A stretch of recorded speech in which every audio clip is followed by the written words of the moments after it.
Olha, filhotes, vocês estão vivos? No vídeo de agora nós vamos falar um pouquinho sobre alguns conceitos filosóficos do Dicionário Básico de Filosofia do Wilton Japiaçu e do Danilo Marcondes, da Jorge Zahara, quarta edição, revista ampliada.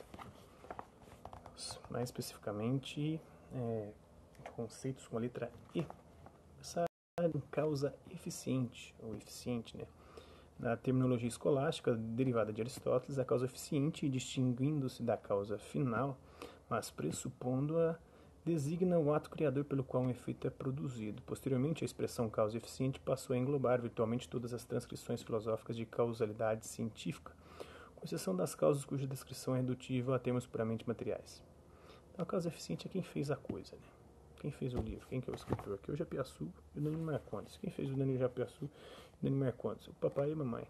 E aí, se for pegarmos os aristotélicos medievais, né, os escolásticos, como o Tomás de Aquino, ele vai usar isso aqui para ser uma das provas da existência de Deus. Vou falar da palavra ego agora. A palavra latina ego, que significa eu, é utilizada em geral para designar o sujeito substancial, o eu transcendental, ou seja, o eu que, para além do empirismo, condiciona experiências e representações. Porque esse eu possui estruturas que vão determinar a forma como ele vai conhecer as coisas. Então, o ego transcendental, que é um conceito que começa com Kant, depois vai ser usado pelo Russell, né, na sua fenomenologia, designa o próprio sujeito, mas na medida em que se distingue de suas operações, ele é diferente das suas operações e coloca entre parênteses a consciência psicológica, a epoqué do Russell, né. O egocentrismo, do latim ego, que é eu, e centro, centro, né. A tendência espontânea do sujeito de converter-se no centro do mundo, de tudo referir a seu ponto de vista próprio e de só se interessar pelos outros na medida em que eles servem a seus interesses. O egoísmo, do latim eu, no sentido moral, é um amor exclusivo de si, ou seja, a atitude de quem age tendo em vista apenas a satisfação de seus próprios interesses pessoais. O egoísmo é um amor de si que consiste numa benevolência excessiva para consigo mesmo. É a filautria, filho de amigo, autria.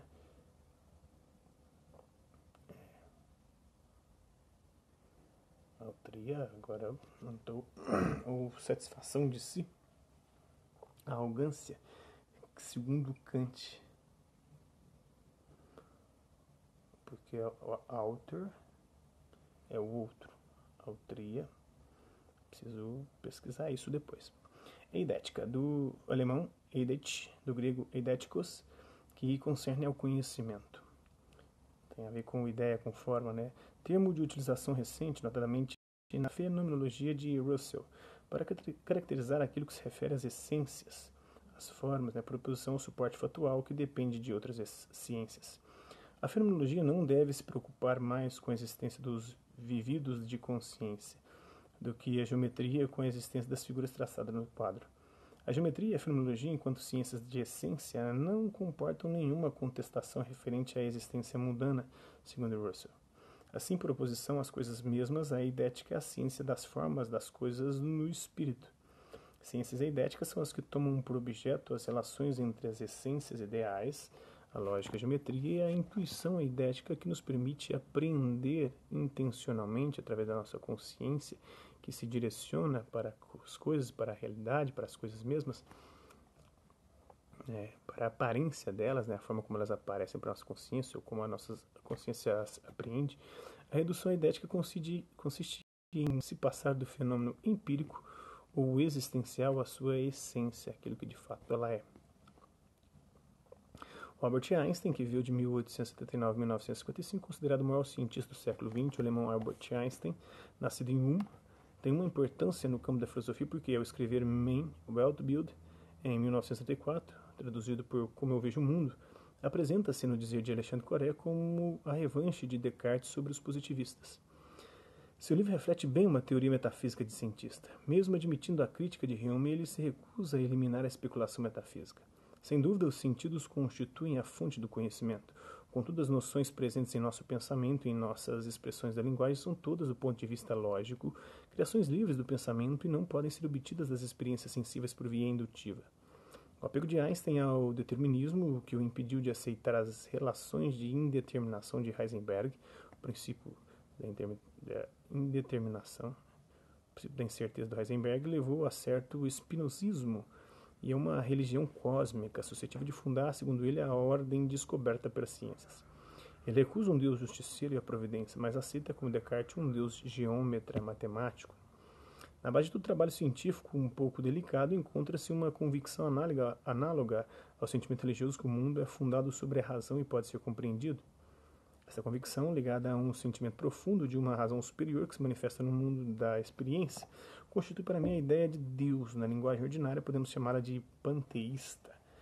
O espinosismo é atualizado, né, do Albert Einstein. O élan vital, a expressão francesa élan vital, em português élan vital, é utilizada por Bergson para designar o impulso original de criação de onde provém a vida que, no desenrolar do processo evolutivo, inventa formas de complexidade crescente até chegar no animal a um instinto e no homem a intuição, que é chamado tomando consciência de si mesmo e de seu devir criador. Então ele defende a indução em vez da razão e da experiência, o Bergson, porque é o instinto tomando consciência, se desenvolvendo e conseguindo perceber a ligação das coisas umas com as outras, né? Os eleatas, filósofos pré-socráticos da escola eleática, da cidade de Eleia, antiga cidade no sul da Itália, fundada por Xenófanes, que dizia que a Terra é o princípio origem de todas as coisas, e um grande crítico do antropomorfismo religioso, ou seja, de deuses com formas humanas, e aqui pertencem Parmênides e não de Eleia, que afirmam a identidade absoluta do ser consigo mesmo e a impossibilidade do devir do movimento. Quanto à nossa tribo eleata, que começou com Xenofonte, é o que se denomina tudo é um de Platão. A escola de Eleia, a escola filosófica grega fundada por Xenófanes, do século V, seus principais representantes Parmênides e Zenão, estabelece uma diferença profunda entre o mundo físico, conhecido pelos sentidos, que é múltiplo e imutável, tem constante mudança, e o mundo inteligível, único e real, conhecido pela razão, universal, imutável e eterno. Os eleatas, ao insistirem na unidade imóvel do ser e considerarem ilusório o conhecimento sensível, opõem-se aos mobilistas, aqueles que defendem a mudança de todas as coisas, que tudo se move, né? Seguidores de Heráclito, que ao contrário enfatizam a perpétua mudança de todas as coisas, tudo passa, a terra passa, tudo muda, a terra muda. Tudo na vida é passageiro, menos o cobrador e o motorista, apesar de que ambos estão em vias de extinção. Alguns ônibus já não tem mais cobradores. Em breve, o Google está desenvolvendo aí várias empresas, os veículos que vão ser dirigidos automaticamente através de GPS, né, não de motoristas mais. Então, eleatas e mobilistas. O elemento, do latim elemento, segundo uma longa tradição, remontando a Empédocles e em seguida aos estoicos, os elementos são os ingredientes constitutivos de toda a matéria: água, fogo, ar e terra. Inclusive vai dar origem a vários desenhos aí, Capitão Planeta, o Avatar, e vários outros que usam esses elementos como os elementos primordiais de todas as coisas e que a junção deles alguns alquimistas acrescentaram um quinto elemento, que é o éter, ou a quintessência. Nos séculos XVIII e XIX, nos chamados elementos, os que hoje denominamos corpos simples. São considerados elementos de uma ciência os princípios e os primeiros conceitos, a partir dos quais é construída dedutivamente os elementos da álgebra. O Elogio da Loucura é a obra satírica de Erasmo de Roterdã, que escreveu ela em 1515, tomando a loucura como personagem alegórico a fim de mostrar que a razão, seu adversário, não tem o direito de mostrar-se tão seguro de si mesmo. Em primeiro lugar, porque a inteligência frequentemente conduz a um estado de inquietude. Em seguida, pois suas verdades, por vezes, são contraditórias. Seu objetivo? Combater, em nome de um verdadeiro humanismo cristão, o fanatismo e o dogmatismo medievais. E mostrar que a razão não é tão racional assim, que às vezes ela é meio louca. Emanação, emanatio, né? Diferentemente da criação, a emanação é um processo segundo o qual Deus, ou o ser criador, gera ou produz os seres particulares que constituem o universo, sem que haja descontinuidade desse processo de geração. O Plotino, né, defendia essa teoria. A emanação implica a sucessão de seres no tempo e, por conseguinte, o devir, o movimento, a transformação. Exemplo, o brahmanismo repousa na ideia de uma emanação contínua de seres finitos a partir do infinito. Então o infinito vai jorrando, emanando os seres finitos e fazendo com que eles se multipliquem. Segundo a Cabala, os sefirotes são o absoluto. Os sefirotes que são gigantes, né? Os primeiros homens. Segundo o neoplatonismo, o real é constituído de emanações a partir do uno. O uno é o princípio de todas as coisas, dele emana o plural, o múltiplo, através da inteligência e da alma.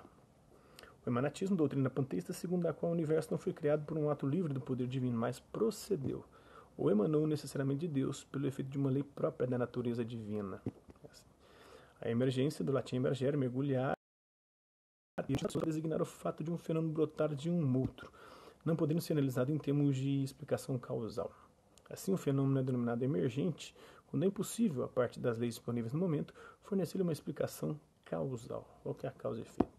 Os emergentes, por exemplo, os países emergentes, que agora já não são mais tão emergentes, os BRICS, né?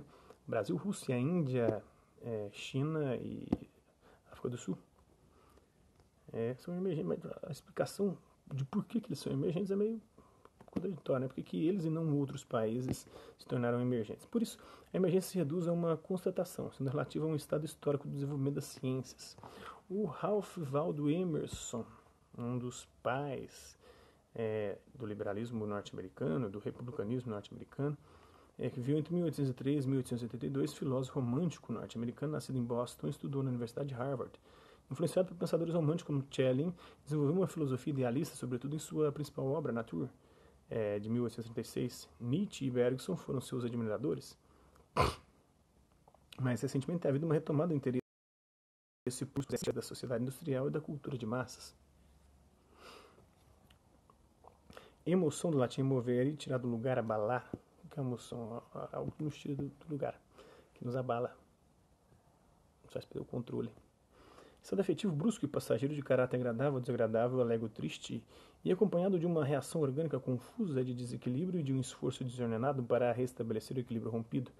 A emoção é o sentimento de um prazer ou de um desprazer atual, impedindo o sujeito de chegar à reflexão, segundo Kant. Classicamente se distingue entre emoção e choque. O choque emocional, traduzindo-se por reações psicológicas violentas mais breves, riso, soluço, raiva, e emoção-sentimento mais durável e difusa, a emoção estética, indignação moral. O Empédocles, que viveu de 483 a 430 a.C., filósofo grego, nascido em Agrigento, pré-socrático. Empédocles propôs uma explicação geral do mundo, considerando todas as coisas como resultantes da fusão dos 4 princípios eternos e indestrutíveis: a terra, o fogo, o ar e a água. Esses princípios ou elementos são misturados ou separados pelo amor e o ódio. O amor junta os elementos e cria todas as coisas, o ódio separa os elementos e destrói todas as coisas. Empiria é a experiência sensível bruta antes de toda e qualquer elaboração, que vem dos sentidos, visão, audição, tato, paladar e olfato. O empírico, do latim empíricos, do grego empíricos, o médico que confia apenas na experiência. Qualificativo daquele que procede da experiência imediata ou passada sem estar preocupado com uma doutrina lógica. Por extensão, qualifica aquele que procede por experiências sucessivas. Designa tudo aquilo que constitui o campo do conhecimento antes de toda a intervenção racional e de toda a sistematização lógica.